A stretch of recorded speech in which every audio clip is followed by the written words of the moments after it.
Hi Kuya Will, tawagin mo na lang akong Luis, 22 years old, working student. Tahimik, simpleng tao lang na sanay na sa gulo ng Maynila. Araw-araw akong sumasakay ng jeep papuntang university at araw-araw ko ring kinukumbinsi ang sarili ko na okay lang kahit walang pumapansin sa akin. Hanggang isang araw, may umupo sa tabi ko. Doon nagsimula ang kwento ko.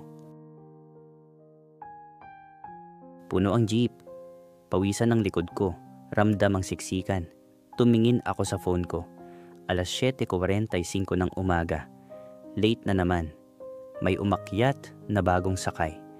Nakaitim na hoodie, faded jeans, at may dalang maingay na Bluetooth speaker sa bag. Tumabi sa akin. Tol, pakiabot. Tumingin ako sa kanya. Tumama ang mga mata niya sa akin. Ngumiti siya. Pakiabot bayad bro. Medyo nahiya ako. Ah, oo sige. Inabot ko. Sa loob ng jeep, lahat tahimik. Pero yung Bluetooth speaker niya, tumutugtog ng Tahanan ni Adi. Yung tipong kanta na pag narinig mo sa biyahe, biglang lalalim ang iniisip mo. Nagpatuloy ang biyahe. Minsan, napapatingin ako sa kanya. Nakapikit siya, sumasabay sa kanta. Parang ang gaan ng mundo niya. Kinabukasan, sakay ulit ako ng jeep. Doon sa parehong oras, sa parehong ruta. At nandoon na naman siya. Naka-gray hoodie na siya ngayon. Pareho pa rin ang ngiti.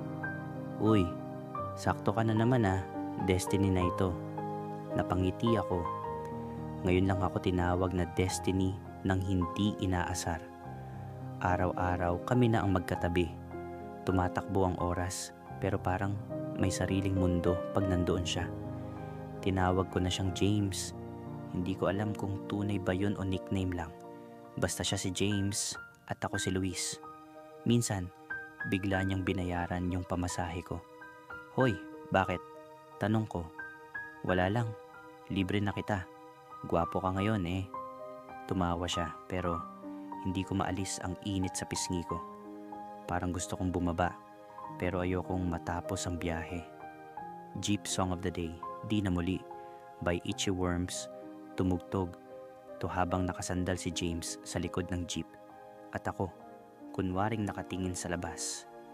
Pero totoo niyan, siya ang tinitingnan ko sa salamin. Hindi ko alam kung ano ba to. Kaibigan, kakilala lang sa jeep, o baka simula ng kwento ko. Basta ang alam ko, sa gitna ng trapik at usok sa Maynila, may isang upuan sa jeep na lagi kong inaabangan kasi baka sakay siya.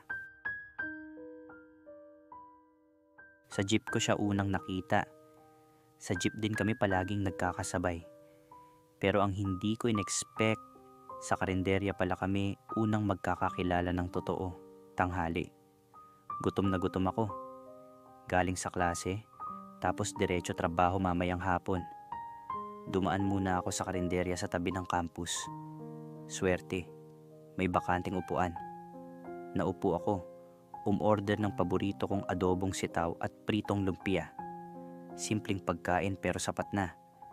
Nang biglang may umupo sa tapat ko, si James. Ngumiti siya. Uy, ikaw pala yan. Dito ka rin kumakain? Nagulat ako. Oo, madalas dito. Ikaw? Ngayon lang. Sumunod lang ako sa gutom ko. Sabay tawa. Tumawag siya ng order. Ate, pares, extra rice, at iced tea. Malamiga. Pinagmasdan ko siya habang naghihintay kami. Wala siyang kaarte-arte. Parang palaging may dalang ilaw yung ngiti niya. Tahimik muna kami habang kumakain. Pero siya ang unang nagsalita. Alam mo ba, kaya ako laging maaga sa jeep kasi gusto kong may maupuan na magaan. Tulad ng tabi mo. Napatingin ako. Pabirong tono, pero may laman. Uminom ako ng tubig para itago ang ngiti. Nabanggit niya na second year multimedia arts student siya.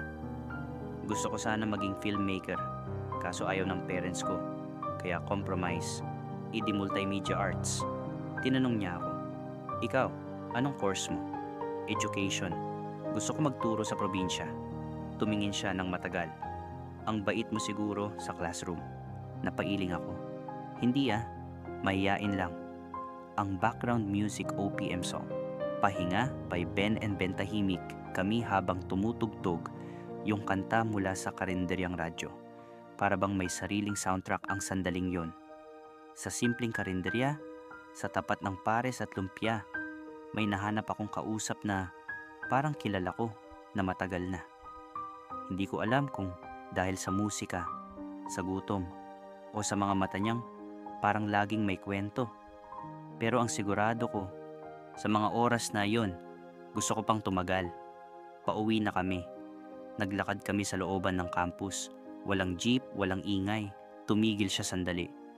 Luis, okay lang ba kung bukas sabay ulit tayo kumain? Tumingin ako sa kanya. Oo naman. Ngumiti siya. Nice. Kasi parang mas masarap ang pagkain pag ikaw ang kaharap. Tumawa ako. Hindi ko na napigilan. Pumalakpak ang puso ko. Hindi ko alam kung nilalandi ba ako o natural lang siyang ganyan. Pero sa tuwing kausap ko siya, natutunaw yung mga pader sa paligid ko. At para sa isang taong sanay mag-isa, ibang saya ang dulot ng may inaabangan.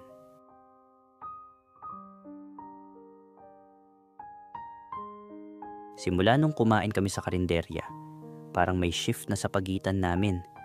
Hindi na kami yung simpleng magkakasabay lang sa jeep. Mas madalas na kaming mag-chat. Wala ngang label pero ramdam mo yung bigat ng presence niya kahit wala siya. Minsan, nagkita kami sa labas ng campus. Late ako nung araw na yon. Tapos sakto naman, may ulan. Nag-text siya, wait ka dyan. Sunduin kita. May extra hoodie ako. At dumating siya, bit-bit ang kulay navy blue na hoodie. Teka, basa ka na. Suot mo to. Okay lang ako. Sige na. Ayokong magkasakit ka. Boring ka ka-chat pag may lagnat ka. Tumawa ako pero sabay ko rin sinuot ang hoodie. Amoy fabric softener. Amoy James. Sakay ng jeep, sabay kami uli. Magkatabi kami sa pinakagilid. Tuloy ang ambon, basang-basa ang bintana ng jeep. Kinuha niya ang phone niya tapos tinanggal ang isang earbud. Ingat ka sa tugtugan ko ha. Random to. Sinuot ko ang earbud. Tumugtog ang Ikaw at Ako ni Moira at Jason. Napatingin ako sa kanya. Ngumiti lang siya. Luma pero classic, sabi niya. Ang sad nitong kanta, sabi ko. Sad nga, pero minsan, yung mga sad na kanta, doon mo marirealize kung sino talaga ang gusto mong katabi sa ulan. Sa tapat ng ulan at traffic, sa gitna ng OPM playlist niya, unti-unting lumalambot yung mga pader ko. May kakaiba sa paraan ng pagngiti niya habang nakikinig ng kanta. Parang yung mga mata niya may sariling lyrics. Jeep makes a hard stop. Nataranta kami. Nabigla yung jeep sa lubak. Napakapit siya sa hita ko. Hindi sinasadya. Pareho kaming natigilan.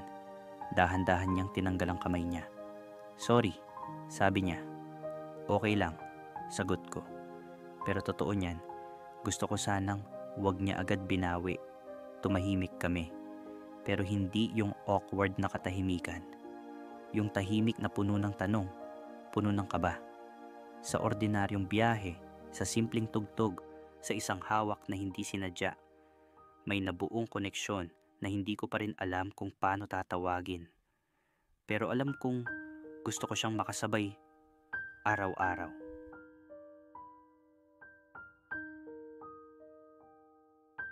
Akala ko, sapat na yung araw-araw kaming magkasabay ni James. Sapat na yung kilig sa tawa niya, sa random songs niya, sa mga hawak na hindi sinasadya. Pero may isang gabing binago lahat. Isang gabing doon ko lang na-realize. Baka hindi lang pala ako ang sakay sa jeep ng puso niya. Isang linggo bago ang finals, inaya ako ni James. Luis, punta ka sa bahay, birthday ko. Walang ingrande, konting kainan lang, may beer, may tugtugan. Game, nagdalawang isip ako. Hindi ako sanay sa mga inuman. Pero ayokong hindi siya puntahan. Oo naman. Anong oras? Gabi na. Sa bahay ni James. May maingay na tugtugan. Chill lang. Mga tropa niya, mababait. May isa siyang kaibigan, si Clara, na palaging malapit sa kanya. Magkasama halos sa lahat ng kwarto ng bahay. tahimik lang ako. Nakaupo sa isang sulok habang nagsasayawan sila. Nilapitan ako ni James. Luis, bakit ang tahimik mo? Wala, hindi lang ako sanay sa ganito. Ngumiti siya. Sorry ha, gusto ko lang makilala ka nila. Gusto ko kasi nandito ka. Kumabog ang dibdib ko. Pero bago pa ako makasagot, tinawag siya ni Clara. James, picture tayo dali. Tumayo siya. Bago umalis, tinapik niya ang balikat ko. Wait lang ha. Naiwan ako sa sulok. Pinanood ko silang magpicturan, magtawanan. Tapos, yung isang shot, yakap ni Clara si James. Tumingin siya saglit sa akin. At sa ilang segundo, hindi ko alam kung may kasamang paumanhin yung tingin niya o wala siyang napansin. Ang background OPM song, Bawat Piyesa by Muni-Muni Tahimik, masakit sa dibdib. Parang lyrics ng kanta. Ako yung piyesang hindi ka siya sa buo nilang kwento. Later that night, sa balcony ng bahay, lasing na si James. Nilapitan niya ako. Luis, okay ka lang ba kanina? Tumangulang ako. Si Clara, matagal na naming family friend. Pero ikaw, iba ka eh. Anong iba? Tumingin siya sa akin seryoso. Sa'yo ako kinikilig. Hindi ko alam kung dahil sa beer o dahil sa lamig ng hangin. Pero yung sinabi niya parang sumabog sa dibdib ko. Akala ko ako lang. Pero sa gabing yun, sinabi niya rin. Sa wakas, may humiyaw mula sa loob. James, shot na ulit. Napatingin siya sa loob. Saglit lang, babalikan kita. Pero hindi na siya bumalik agad. Naiwan ako sa balkoni, hawak-hawak yung basong wala ng laman. At tanong sa isip ko, ako ba talaga? O panandali ang kilig lang ako sa gabing may alak at musika? Hindi lahat ng nagsisimula sa kilig ay nauuwi sa ligaya. Minsan, kahit ilang sakay mo pa sa jeep, may araw talagang hindi ka nasasabayan. Simula nung birthday niya, naging tahimik si James. Hindi na siya palaging online. Wala nang late night chats. Wala na ring sabay tayo bukas na messages. Hindi ko alam kung busy lang siya o may nagbago. Sa unang 2 araw, inunawa ko. Sa ikatlong araw, nag-alala na ako. Sa ika-4, nasaktan na ako. Maaga akong nagpunta, gaya ng dati. Pero hindi siya dumating. Lumipas ang 2 linggo, hindi kami nagsabay. Ni minsan, hanggang isang araw, nakita ko siya. Pero hindi ako ang kasama niya. Si Clara, ang kausap niya, tawanan sila habang hinihintay ang jeep. Hindi ako nagpakita. Naglakad na lang ako palayo kahit masakit. Ang background OPM song, Tahanan by AD Masakit, ang bawat salita ng kanta. Parang ako yung nawalan ng tahanan. Hindi kami nag-aaway. Wala namang nangyaring masama. Pero minsan, ang masakit, yung hindi mo alam kung bakit biglang nawala ang isang taong akala mo araw-araw mong makakasama. Sa classroom, isang gabi, maulan. Nalate ako sa class. Basa ang buhok, pagod, gutom. Pagkaupo ko, may nag-abot ng towel sa gilid. Si James. Luis, hindi ko siya tiningnan. Kinuha ko lang ang towel sabay sabing, salamat. Tahimik siya. Hindi na kami nag-usap. Lumabas siya ng room nang hindi man lang lumingon. Ang sakit pala ng hindi pinag-usapan. Ang sakit ng akala ko tayo na. Pero hindi pala talaga nagsimula.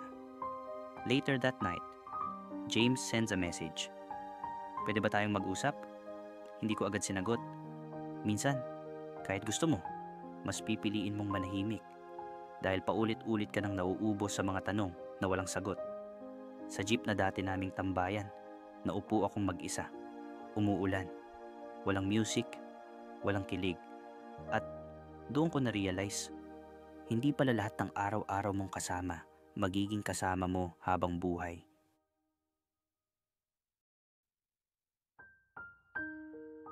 Minsan, kahit gaano mo kamahal ang isang tao, hindi mo pa rin siya agad kayang harapin. Dahil alam mong, pag narinig mo yung dahilan niya, baka bumigay ka ulit. 3 araw matapos niyang mag-text ng, pwede ba tayong mag-usap? Hindi pa rin ako sumasagot. Pero isang gabi, sa tapat ng mini-mart malapit sa sakayan, nakita ko siya. Basang-basa, nakatayo, hawak ang 2 bote ng soft drinks. "Luis," sabi niya, nauuna ang boses kaysa sa hakbang. "James," sagot ko, kalmado. Pero ramdam ko na bumigat ang dibdib ko. "Inintay talaga kita rito. Alam kong dito ka dumadaan pa uwi." Hindi ako sumagot. Tinanggap ko lang yung inabot niyang bote.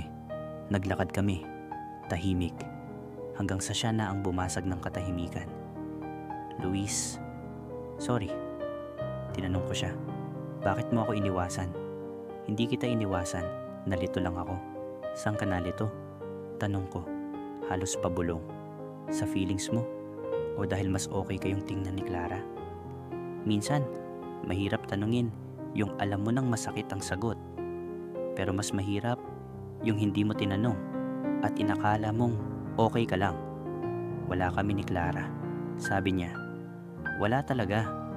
Pero nung gabi ng birthday ko, nung sinabi kong kinikilig ako sa'yo, totoo yun. Bakit bigla ka na lang nawala? Tumingin siya sa akin diretso. Kasi natakot ako. Ang background OPM song, "Hindi Ko Alam" by Clara Benin, tahimik, malamig, parang pusong hindi alam kung lalapit o lalayo. Nasanay akong itago ang nararamdaman ko.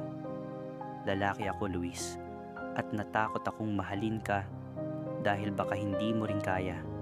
Napangiti ako, mapait, ang irony, James. Natakot ka akong mahalin, habang ako, araw-araw kong pinipiling huwag umasa. Tumingin siya sa akin. Hindi na siya nagsalita. Basta, tumabi lang siya habang naglalakad kami pa uwi. Walang yakapan, walang hawakan. Pero ramdam ko, pareho kaming gusto ng katahimikan na yun. Yung hindi kailangan ng paliwanag. Hindi muna ngayon. Minsan, sapat na yung may lakas ka para harapin ang taong sinaktan ka. Hindi para magsimula ulit, kundi para mapatunayan mong totoo yung pagmamahal mo kahit iniwan ka. At kahit masakit, dasal mo pa rin, sana balang araw sabay ulit kayo sa jeep.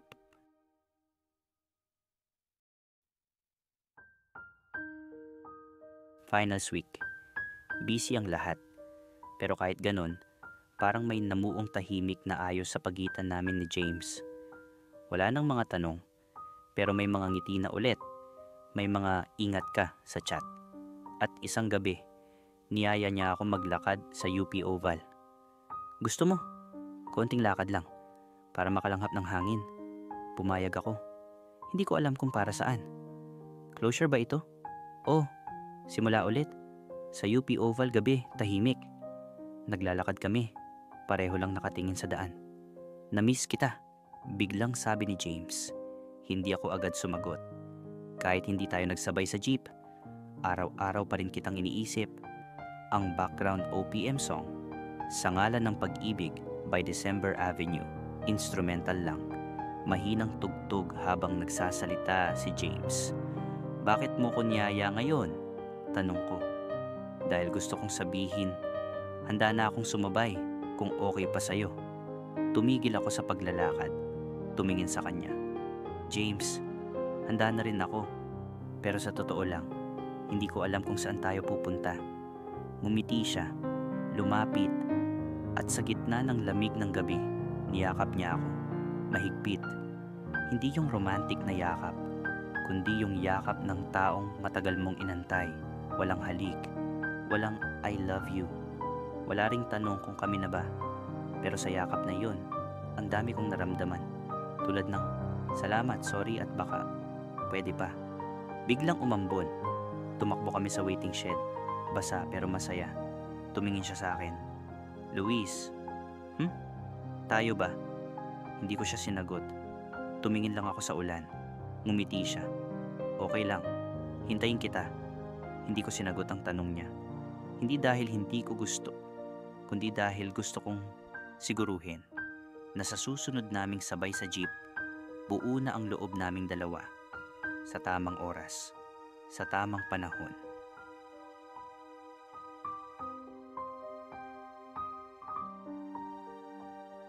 Hindi ko alam kung may forever. Pero ang alam ko, minsan, isang sakay lang sa jeep, pwedeng magbago ang takbo ng buong buhay mo. Graduasyon na. Mainit ang araw. Maingay ang paligid. Pero ang puso ko, tahimik, naghihintay. Nakatayo ako sa sakayan, suot pa rin ang luma kong backpack. Tumingin ako sa paligid, halos wala ng pamilyar na mukha. Pero dumating siya. Si James may hawak na isang basong taho. Hindi kita masabayan sa stage, sabi niya, pero dito ako, sa simula ng bagong biyahe mo. Natawa ako. Ang corny mo pa rin.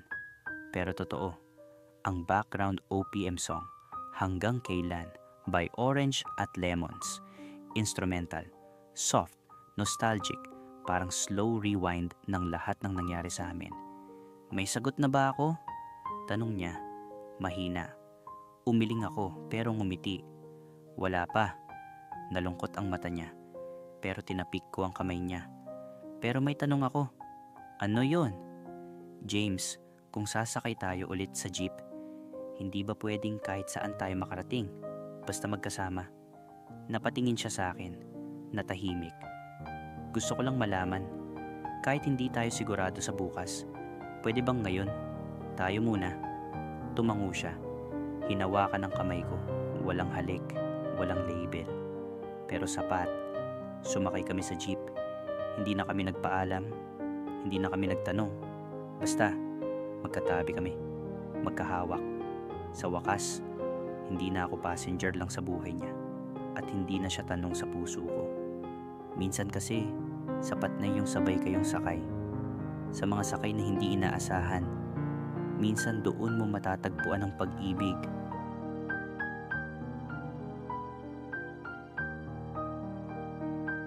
Kung natouch ka sa kwento ni na Luis at James, baka ikaw rin may kilig jeep na kwento.